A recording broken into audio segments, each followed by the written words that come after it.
வணக்கம் விவர்ஸ். தமிழ் மாதத்தின் சிறப்புகள், அந்த வரிசையில் ஐப்பசி மாத சிறப்புகள் வரை பார்த்திருக்கிறோம். தற்போது கார்த்திகை மாத சிறப்புகளை காண்போமா? இந்த கார்த்திகை மாத சிறப்புகளை எழுதியவர் திருமதி அலமேலு ரங்கராஜன் அவர்கள். நான் உங்களுக்காக வாசிக்கிறேன். சூரியன் தனுசு ராசியில் சஞ்சரிக்கும் மாதமே கார்த்திகை மாதம். காந்தல் மலர்கள் அதிகம் பூக்கும் மாதம். அதனாலும் கார்த்திகை மாதம் என்ற பெயர் ஏற்பட்டது.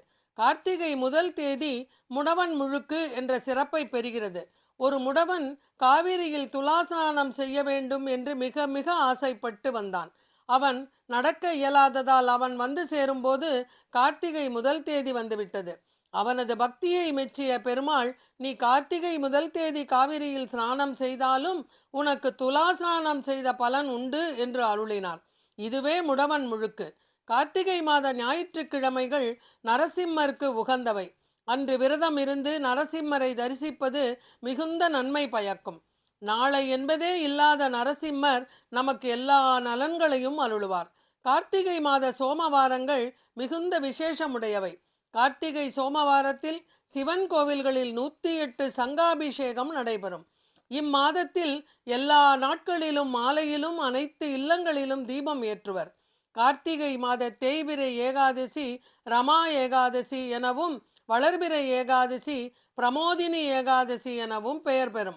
பிரமோதினி ஏகாதசி கைசிக ஏகாதசி என்று அழைக்கப்படுகிறது. கைசிக ஏகாதசி திருக்குறுங்குடி கோயிலில் குடிகொண்டுள்ள நம்பி மீது பக்தி உள்ள பாணர் குலத்தைச் சேர்ந்த நம்பாடுவார் என்ற பக்தரின் இறைப்பற்றை கூறுகிறது. கைசிக ஏகாதசி வரலாற்றை நினைவு கூறுவதே இதன் சிறப்பு. திருக்குறுங்குடி கோயிலில் இன்றும் கைசிக ஏகாதசி அன்று நம்பாடுவான் கதை நாடகமாக நடித்து காண்பிக்கப்படுகிறது.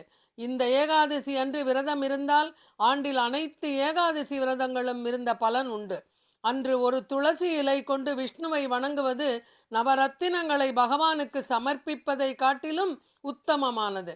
கைசிகம் என்பது ஒரு வகை பண். இதை வராக அவதாரத்தின் போது பூமாதேவிக்கு வராக பெருமாள் அருளியதாக வராக புராணம் கூறுகிறது. கார்த்திகை மாதத்தில் வரும் தேய்பிரை அஷ்டமி காலபைரவர் அஷ்டமியாக கொண்டாடப்படுகிறது. அன்று வைக்கத்து அஷ்டமியும் கூட. வைக்கத் அஷ்டமி கேரளாவில் உள்ள வைக்கம் மகாதேவர் கோவிலில் மிகச் சிறப்பாக கொண்டாடப்படுகிறது.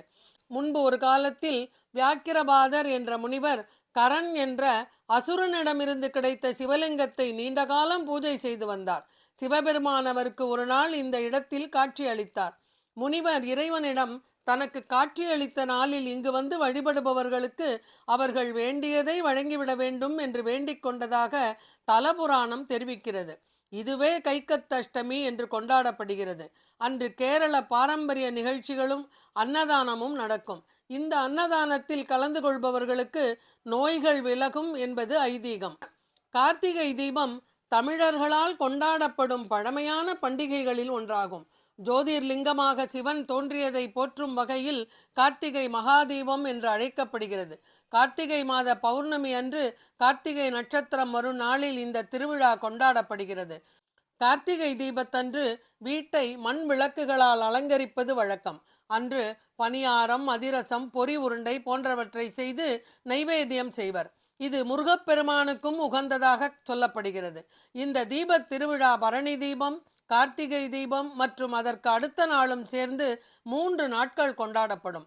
கார்த்திகையில் கார்த்திகை நாளன்று திருமங்கையாழ்வார் திருவாலி திருநகரி அருகில் உள்ள திருக்குறையலூரில் அவதரித்தார். கள்ளர் குலத்தில் பிறந்த இவரது இயற்பெயர் நீலன் என்பதாகும். ஆழ்வார்களில் இவர் கடைசி ஆழ்வாராகும்.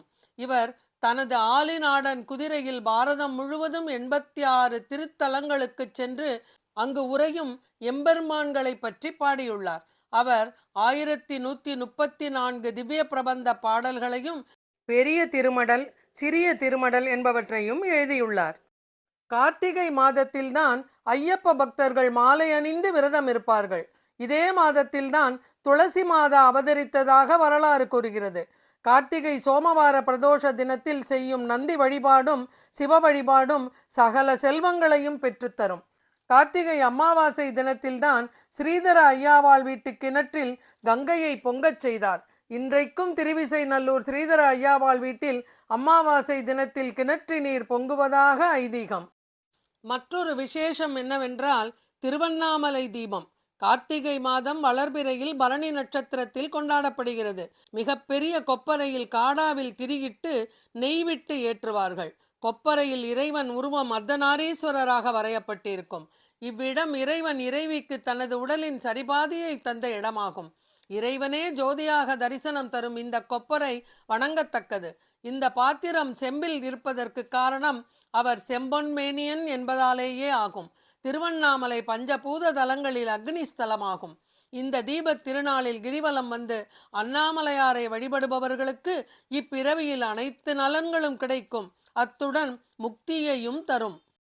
மிகுந்த சிறப்பு வாய்ந்த இம்மாதத்தில் அனைத்து விரதங்களையும் கடைபிடித்து பலன்களை பெறுவோமாக. மார்கழி மாத சிறப்புகளோடு சந்திக்கிறேன். நன்றி, வணக்கம்.